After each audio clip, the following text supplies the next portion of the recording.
Every time we share a video of ICE brutalizing people and arresting people, instead of sharing a video of people successfully resisting ICE, like we are reifying that power complex and that idea of the omnipotence of the oppressor.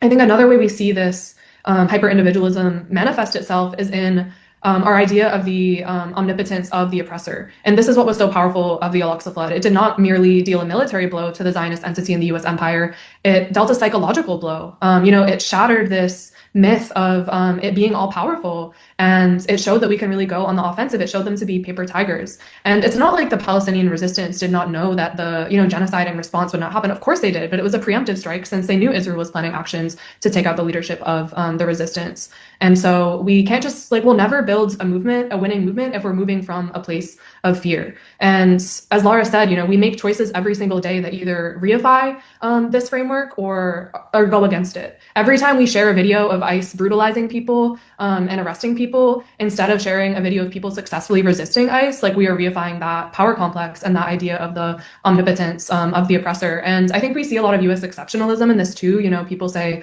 well, the US is the worst police state, it's so fascist, there's so much surveillance. And of course, all those things can be true, but that doesn't mean resistance is impossible. I mean, Palestinian prisoners broke out of Israeli dungeons digging tunnels with spoons. The idea that these things aren't possible in the US is just a mere manifestation of US exceptionalism.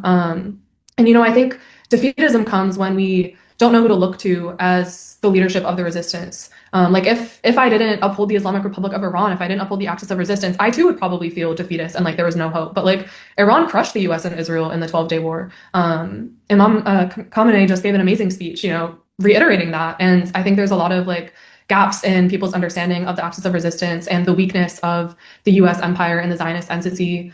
There's a quote that's been attributed to Sinwar where he said something on October 7th, Israel was defeated and now we are just fighting the US and the UK. And I think that's really true to an extent. And if you look at what Zionist think tanks in the US government are saying, one of the things they're most scared of is when people apply their analysis of Palestine to the US, and when their understanding of Palestine leads them to the understanding that we need to dismantle the United States as it currently exists. They're absolutely terrified of that, and we should look to what they're most scared of as exactly the trajectory we should be following for resistance.